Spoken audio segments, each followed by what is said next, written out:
आखिर दुनिया की पहली बाइक कैसी दिखती थी, हैरान रह जाएंगे देखकर। और इन बंदों ने लोगों से चंदा इकट्ठा करके एक आइलैंड कैसे खरीद लिया, और अमेरिका में कॉलेज के लड़कों में लड़कियों की पैंटी चुराने का रिवाज क्यों है, और एक ऐसी टिप जिसको जानकर आप टॉपर बन जाएंगे। और सालों पुरानी एक टूटी सैंडल आखिर क्यों बिकी करोड़ों में, और हमारे देश में आखिर टोटल कितने डेबिट कार्ड है, और उर्फी जावेद इतने अश्लील कपड़े पहनती है लेकिन फिर भी पुलिस उसे गिरफ्तार क्यों नहीं करती। यदि आप इन फैक्ट्स के बारे में नहीं जानते तो बने रहिए रहस्य टॉक शो की इस नई वीडियो के आखिर तक। नंबर 80, कैनेसियस कॉलेज की ओर से की गई एक रिसर्च के मुताबिक जो महिलाएं अपने पालतू कुत्तों के साथ सोती हैं, उन्हें उन महिलाओं के मुकाबले बेहतर नींद आती है जो किसी पुरुष के साथ सोती हैं। लगता है इस रिसर्च को महिलाओं की टीम ने ही कंडक्ट किया है और वो पुरुषों के साथ कोई पुरानी दुश्मनी निकाल रही है। नंबर 70, दोस्तों आज के समय में दुनिया भर में एक से बढ़कर एक बाइक बनाई जाती है, लेकिन क्या आप जानते हैं कि दुनिया की सबसे पहली बाइक कैसी थी? नहीं जानते तो चलिए हम दिखाते हैं। दुनिया की सबसे पहली बाइक कुछ इस तरह दिखती थी। डेमलर रेटवैगन नाम के इस बाइक को जर्मन इंजीनियर गॉटलिएब डेमलर और विल्हेम मैबेक ने मिलकर बनाया था। इस बाइक को 10 नवंबर 1885 को दुनिया के सामने पेश किया गया। वुडन फ्रेम में बनाई गई इस बाइक का कुल वजन 90 किलोग्राम और इसकी top speed 11 kilometre per hour थी। नंबर 16, क्राउड फंडिंग की मदद से आमतौर पर मजबूर लोगों की मदद की जाती है, लेकिन कुछ लोग इसी क्राउड फंडिंग के जरिए अपने शौक भी पूरे कर लेते हैं। आपको जानकर हैरानी होगी कि इसी साल मार्च महीने में दो बंदों ने मिलकर क्राउड फंडिंग की मदद से ही एक आइलैंड खरीद लिया। Gareth Johnson and Marshall Mayer नाम के इन दो बंदों ने लेट्स बाय एन आइलैंड नाम से एक कैंपेन की शुरुआत की और आइलैंड खरीदने के लिए लोगों से मदद करने की अपील की। आइलैंड खरीदने का इन दोनों का मकसद ये था कि ये दोनों अपना खुद का देश बना सके।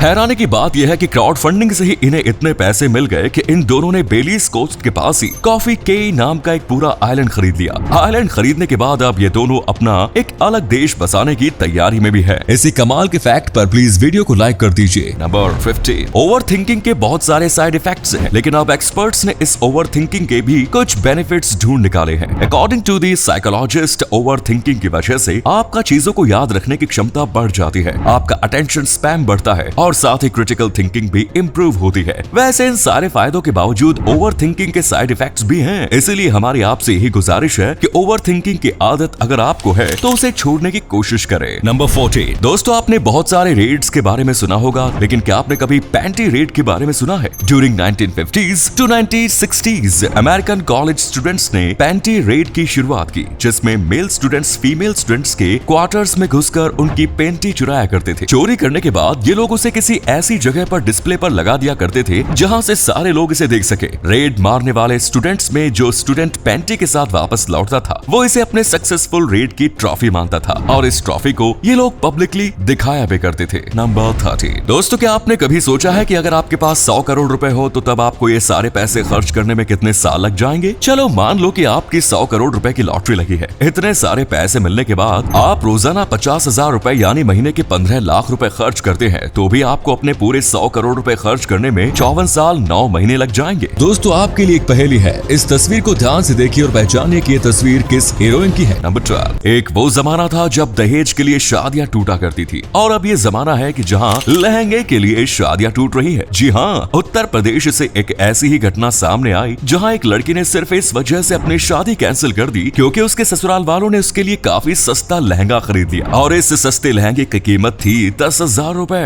दीदी को 10,000 रुपए का लहंगा भी सस्ता लगा, जिसके बाद होने वाली दुल्हन ने लहंगे की कीमत की शिकायत अपने होने वाले ससुराल वालों से कर दी, जिसके बाद दोनों पक्षों में बहस होने लगी। बात इतनी बढ़ गई कि पुलिस को बुलाना पड़ा और अंततः सस्ते लहंगे के कारण ये शादी टूट गई। नंबर 11, कतर में हुए फीफा वर्ल्ड कप में कई सारी नई चीजें देखने को मिली, और इन्हीं में से एक नई चीज है दुनिया का पहला transportable football stadium. 40,000 seating capacity वाले इस स्टेडियम को कहीं भी और कहीं भी रिलोकेट किया जा सकता है एंड इवन इसे दूसरे देशों में भी भेजा जा सकता है। इस ट्रांसपोर्टेबल स्टेडियम का निर्माण रिसाइकल्ड शिपिंग कंटेनर से किया गया है। इसे स्टेडियम 974 नाम दिया गया है। इस नाम की वजह यह है कि कतर का कंट्री कोड 974 है और इस स्टेडियम के निर्माण में भी 974 कंटेनर्स का इस्तेमाल किया गया है। नंबर 10, दोस्तों हमारे साथ अक्सर ऐसा होता है कि हम जो पढ़ते हैं वो हम काफी जल्दी भूल जाते हैं, या फिर एग्जाम का टाइम हो तो पढ़ी हुई चीजों को हम अच्छे से एक्सप्लेन नहीं कर पाते। अगर आपकी भी यही समस्या है तो मैं एक टिप्स देता हूँ जिसकी मदद से आपकी ये प्रॉब्लम सॉल्व हो सकती है। आप जब भी किसी सब्जेक्ट की पढ़ाई करें तो आप ये माइंडसेट बना ले कि आपको ये टॉपिक किसी और को पढ़ाना है। आप इसी माइंडसेट के साथ उस टॉपिक को पढ़ें और तब तक पढ़ते रहें जब तक आपको ये सेटिस्फेक्शन ना मिल जाए कि हाँ, अब मैं ये टॉपिक किसी को भी अच्छे से पढ़ा सकता हूँ। इसके बाद देखना मेरे दोस्त, टॉपर बन जाओगे, टॉपर। इसी अमेजिंग फैक्ट पर प्लीज दोस्तों इस चैनल को सब्सक्राइब करके इस घंटी को जरा दबा दीजिए। Number 9, in A group of friends, अगर आपको ये पता करना हो कि इन सब में से आपका क्लोजेस्ट फ्रेंड कौन है, तो ये पता लगाने का एक तरीका मैं आपको बताता हूँ। जब आप अपने ग्रुप के साथ बैठे हो और कोई बंदा फनी बात करे जिसे सुनकर हर कोई हंसने लगे, तो एग्जैक्टली उसी समय आप इस चीज पर ध्यान दे कि हंसते हुए कौन सा बंदा आपकी ओर देख रहा है।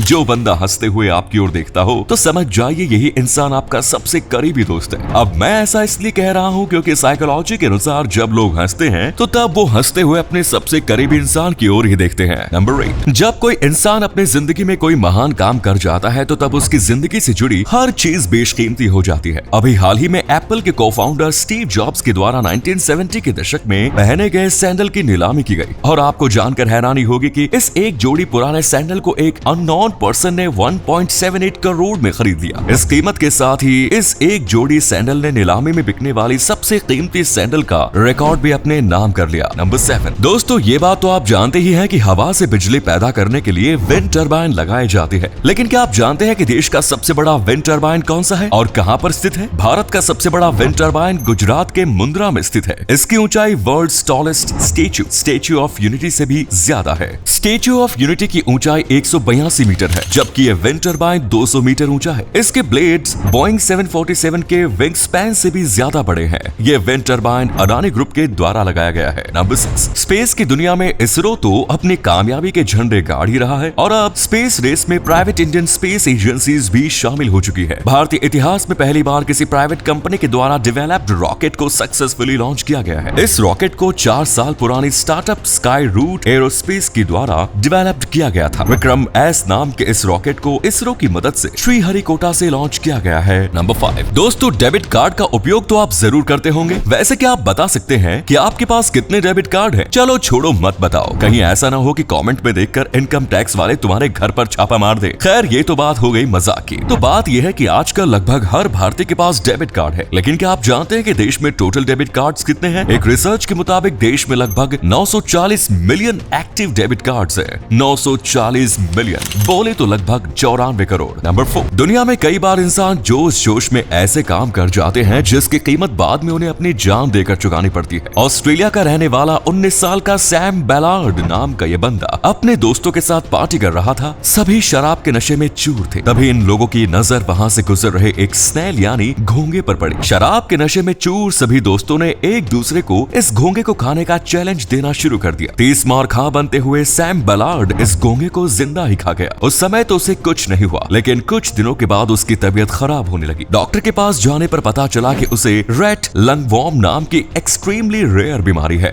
और ये बीमारी उसे उस घोंगे से मिली थी जिसे उसने खाया था। कुछ ही दिनों बाद उसकी हालत बेहद खराब हो गई और वो 1 साल से ज्यादा के लिए कोमा में चला गया। बाद में वो कोमा से बाहर तो आ गया, लेकिन उसका पूरा शरीर पैरालाइज्ड हो चुका था। लगभग 9 सालों तक वो एक लाश की तरह अपनी जिंदगी में संघर्ष करता रहा और अंततः उस घोंगे की वजह से 29 साल की उम्र में ही उसकी मौत हो गई। नंबर 3, जब आप जानवरों के साथ काम कर रहे हो तब आपको उस जानवर के बारे में पूरी जानकारी जरूर होनी चाहिए, वरना अंजाम फिर वैसा ही हो सकता है जैसा जापान के एक चिड़ियाघर में काम करने वाले लोगों को मिला। इस चिड़ियाघर में काम करने वाले कर्मचारी लगभग 4 सालों तक 2 हाइना की मैटिंग कराने की कोशिश कर रहे हैं, लेकिन उन्हें इस कोशिश में कामयाबी नहीं मिली। 4 सालों की नाकामयाबी के बाद इन लोगों को पता चला कि जिस मेल एंड फीमेल हाइना की मैटिंग कराने की ये लोग कोशिश कर रहे थे वो दोनों मेल एंड फीमेल नहीं बल्कि दोनों ही मेल हाइना थे। दरअसल इस कंफ्यूजन की वजह ये थी कि फीमेल हाइना के पास भी मेल हाइना की तरह पेनिस लाइक स्ट्रक्चर होता है जिसे क्लिटोरिस कहते हैं। इस वजह से सिर्फ दूर से ही देखकर मेल एंड फीमेल के बीच फर्क पता कर पाना काफी मुश्किल हो जाता है। नंबर 2,